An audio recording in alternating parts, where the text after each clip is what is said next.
દુનિયાનો સર્વશ્રેષ્ઠ રોટલો એ પણ જુદી જુદી 3 રીતે તૈયાર કરીશું. 300 જેટલી બીમારીઓને દૂર રાખે તેવો પૌષ્ટિક અને એકની જગ્યાએ 2 રોટલા ખવાઈ જાય તેવો સ્વાદિષ્ટ અને એ પણ શાકની જરૂર ના પડે તેવું. ઠંડો થઈ ગયા બાદ પણ તમને ખૂબ પસંદ આવશે, જેથી ટિફિન બોક્સમાં કે લંચ બોક્સમાં પણ આપી શકો. અને તે રીતે રોટલો બનાવીશું કે પહેલી વાર બનાવવાવાળા વ્યક્તિને પણ રોટલો રૂ જેવો પોચો તૈયાર થાય. તો ઘણી નાની મોટી ટિપ્સ સાથે રોટલો તૈયાર કરીશું. સાથે આ રોટલો તૈયાર કરવા માટે આપણે તેનો લોટ કઈ રીતે તૈયાર કરવો તે પણ જોશું. તો એકદમ ટેસ્ટી એન્ડ હેલ્ધી રોટલો બનાવવાની રેસીપી શરૂ કરીએ. તો સૌથી પહેલાં જોશું કે આ રોટલો તૈયાર કરવા માટે આપણે કેટલા અનાજનો ઉપયોગ કરીશું અને કઈ કઈ રીતે. તો સૌથી પહેલું અનાજ લેશું મગ. આ મગ મેં 500 ગ્રામ જેટલા લીધા છે. સૌથી હેલ્ધી કઠોળ કે પછી અનાજ કહી શકાય તો તે છે મગ.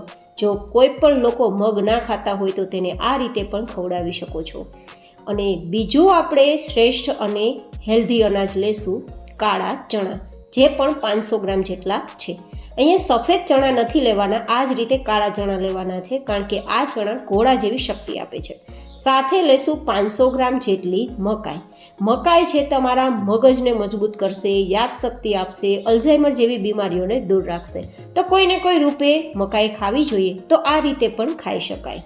હવે પછીનું ચોથું અનાજ લેશું જુવાર, જે પણ 500 ગ્રામ જેટલી જુવાર છે. આ જુવાર પણ તમે ખાશો તો ખૂબ જ હલકું ફૂલકું ફીલ કરશો, હંમેશા સ્ફૂર્તિમાં રહેશો. પછીનું અનાજ લેશું રાગી. આ રાગી તમને મળે તો લેવી, ના મળે તો તેનો લોટ માર્કેટમાં મળી જાય છે, તેનો ઉપયોગ કરવો. તો 500 ગ્રામ જેટલી રાગીને પણ આ રીતે ઉમેરી દઉં છું. પછીનું અનાજ લેશું આપણે બાજરો. બાજરો પણ મેં 500 ગ્રામ જેટલો લીધો છે. હવે જો આ બધા જ અનાજ મેં 500 ગ્રામ જેટલા જ લીધા છે, બધા જ સરખા પ્રમાણમાં લીધા છે.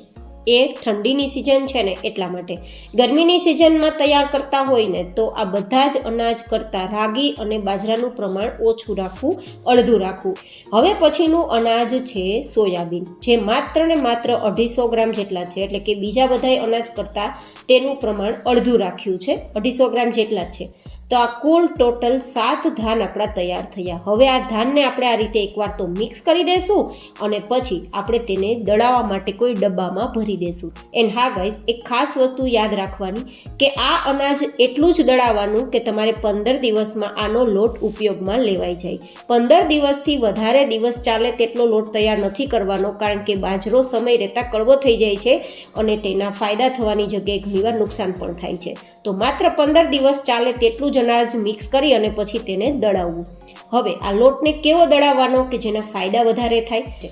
તો આ અનાજને તમારે કરકરું પીસવાનું છે. ઘરે ઘંટીમાં દળતા હોય તો પણ કરકરું દળવાનું, બહાર દળાવતા હોય તો પણ કરકરું જ દળાવવાનું. એટલે કે ભાખરીનો લોટ આપણે કેવો કરકરો હોય તેટલું કરકરું અનાજ દળાવવાનું.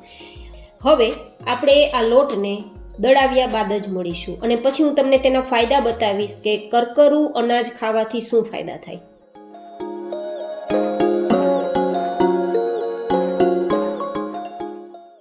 હવે આપણો લોટ તો દળાઈ ગયો છે અને આ લોટ કરકરો દળ્યો છે. તેનું કારણ એટલું જ છે કે જેટલું તમે આખું અનાજ એટલે કે કરકરું અનાજ ખાશો ને તેટલું તમારું પાચન સરસ થશે.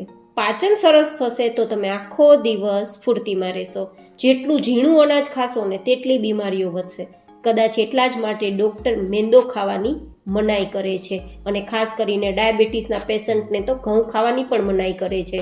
તેનું કારણ છે એ અનાજ ઝીણું હોય છે અને પરિણામે આંતરમાં ચોંટી જાય છે અને પાચન થતું નથી અને બીમારીઓ વધવા લાગે છે. હવે તમને પ્રશ્ન થશે કે આ કરકરા લોટમાંથી રોટલી, રોટલા, ભાખરી જે બનાવીએ તે કઈ રીતે સોફ્ટ બને? તો સોફ્ટ તૈયાર કરવા માટે હંમેશા લોટ તૈયાર કરતાં પહેલાં ગરમ પાણીનો ઉપયોગ કરવો. તો મેં અહીંયા પહેલાં તો ગરમ પાણી કરીને લીધું છે, પણ અત્યારે માત્ર અડધા ગ્લાસ જેટલું જ મેં પાણી એક વાસણમાં લીધું છે અને તેમાં આપણે 1 ચમચી જેટલું સેંધા નમકનો ઉપયોગ કરીશું.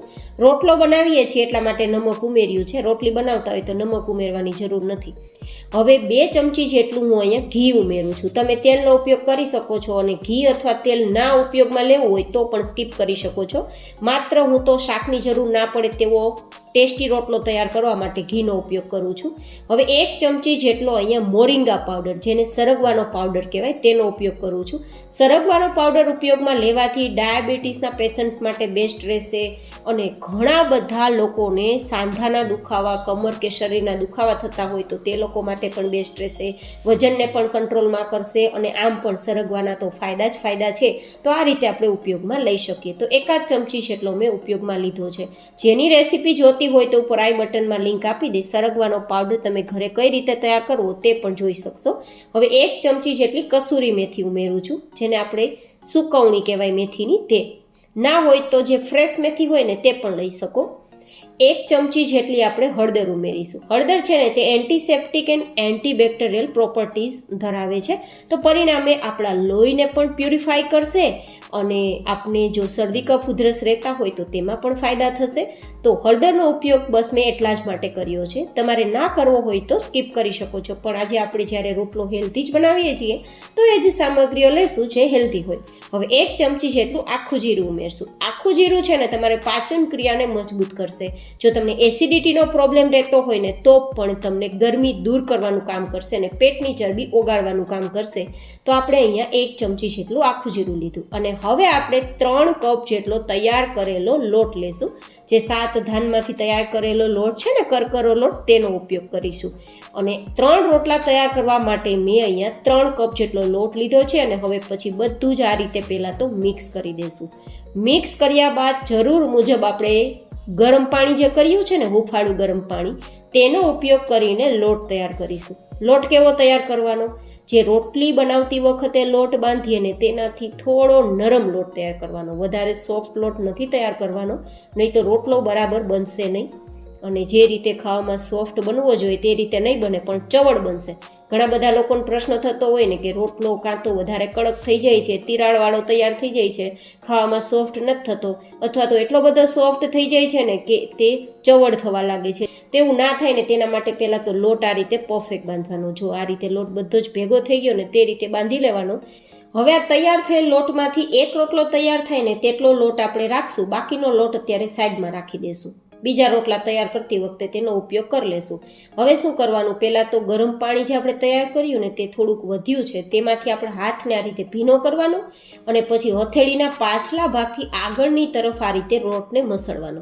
આ રીતે લોટને મસળતા જશો તેમ લોટ પહેલાં કરતાં વધારે નરમ તૈયાર થશે અને ક્રેક ફ્રી તૈયાર થશે. જનરલી શું થાય, આ કરકરા લોટમાંથી તૈયાર થયેલ લોટ છે ને તો વધારે પડતી તિરાડવાળો લોટ તૈયાર હશે.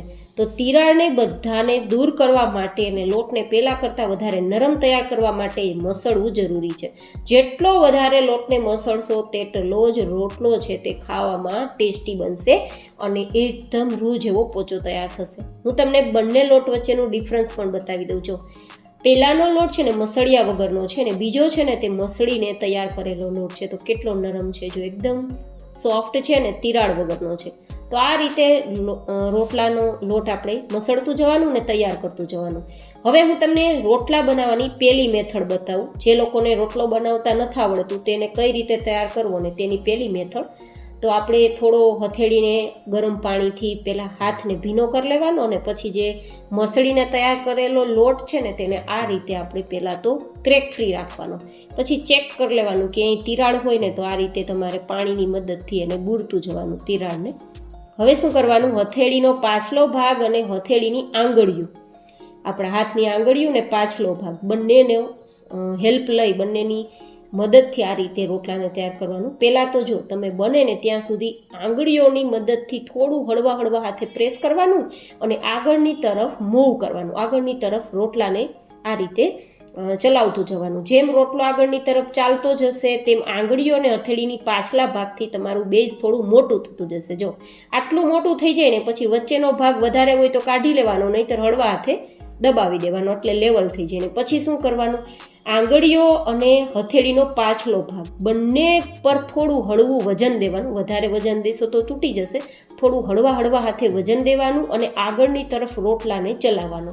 જેમ જેમ તમે ફેરવતા જશો ને તેમ તમારો રોટલો મોટો થતો જશે, ગોળ થતો જશે અને એક જ સરખા પ્રમાણમાં રોટલો તમારો તૈયાર થશે. જો તમારી હથેળીને પાછળના ભાગથી તમે આ રીતે ફેરવશો ને એટલે આગળ જશે, આંગળીઓ પાસે જશે.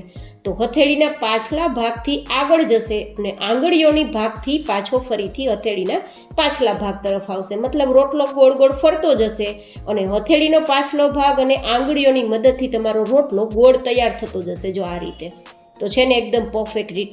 મેં આજે કોશિશ કરી છે કે પહેલી વાર રોટલો તૈયાર કરતી વ્યક્તિને પણ રોટલો પરફેક્ટ આવડે ને તે માટે રીત બતાવું. જો તમને પસંદ આવી હોય તો એકવાર લાઈક કરી દેજો મારી મહેનત માટે.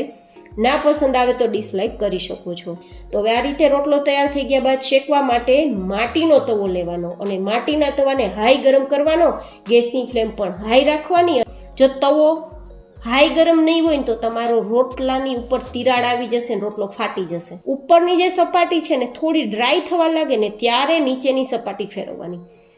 ઉતાવળ નથી કરવાની. ઉપરની સપાટી થોડી ડ્રાય થાય ને ત્યારે સમજી લેવાનું નીચેની સરફેસ ગોલ્ડન થઈ જ ગઈ હશે. પછી ફેરવશો તો આ રીતે ડિઝાઇન આવી જ જશે. તો મેં આજે તમને પરફેક્ટ રીત બતાવી છે રોટલો કઈ રીતે તૈયાર કરવો, કઈ રીતે શેકવો. જો આ રીતે રોટલો શેકશો ને તો તમારો રોટલા ઉપર તિરાડ પણ નહીં આવે, રોટલો ખાવામાં કડક પણ નહીં થાય અને બિલકુલ ચાવવામાં ચવડ પણ નહીં થાય. હવે તમે બંને સાઈડ આ રીતે રોટલાને તવા પર શેકી શકો છો. સીધા ફ્લેમ પર પણ ઘણા લોકો શેકે છે અને આ રીતે પણ શેકી શકો, તમારી ચોઈસ. તો આ રીતે મેં પહેલી આપણી રોટલાની મેથડ બતાવી છે.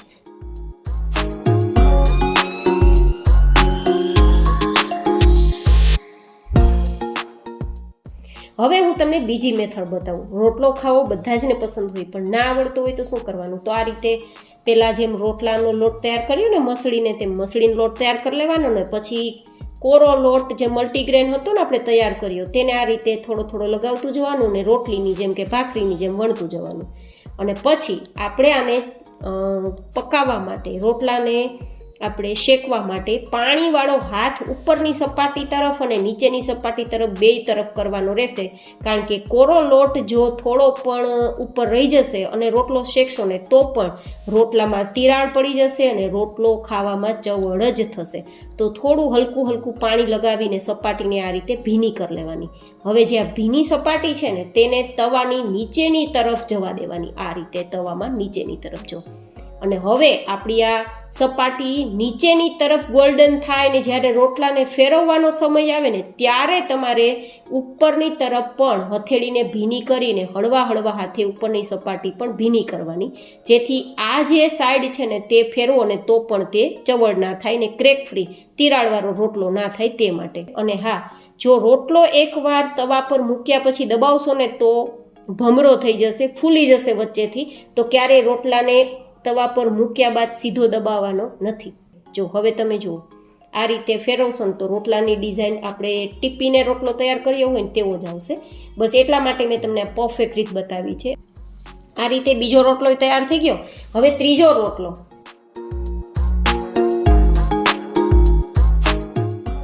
ત્રીજો રોટલો તૈયાર કરવા માટે બટર પેપર લીધું છે. તમે પ્લાસ્ટિકની કોથળી, પોલિથીન બેગ કોઈ પણ લઈ શકો અને તેને ફટાફટ ઉથલાવવા માટે થોડું ઘી લગાવશું. તમે તેલ લગાવી શકો અને પછી ત્રીજા રોટલાનું બેઝ આ રીતે મસળીને તૈયાર કરી અને વચ્ચે આ રીતે રાખી દેવાનું. હવે ફરીથી ઉપર આપણે એક બટર પેપર રાખી દઈશું અને બટર પેપર રાખ્યા બાદ તમારે અહીંયા વણવાની ઝંઝટ નથી કરવાની.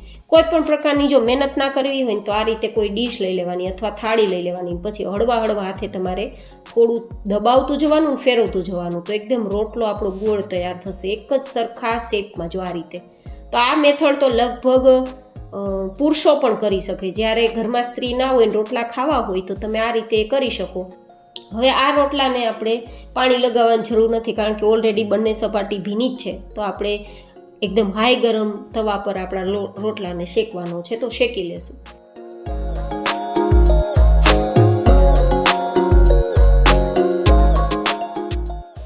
અને આ રોટલા 3 શેકાઈ ગયા બાદ હું તમને થોડું ચપ્પુ લગાવીને બતાવું ને તો એકદમ ઉપરની જે છે ને તે નીકળી જાય છે સપાટી, મતલબ કોર કેને કહેવાય. જો રોટલાના બે ભાગ થઈ જાય છે, અલગ થઈ જાય છે વચ્ચેથી.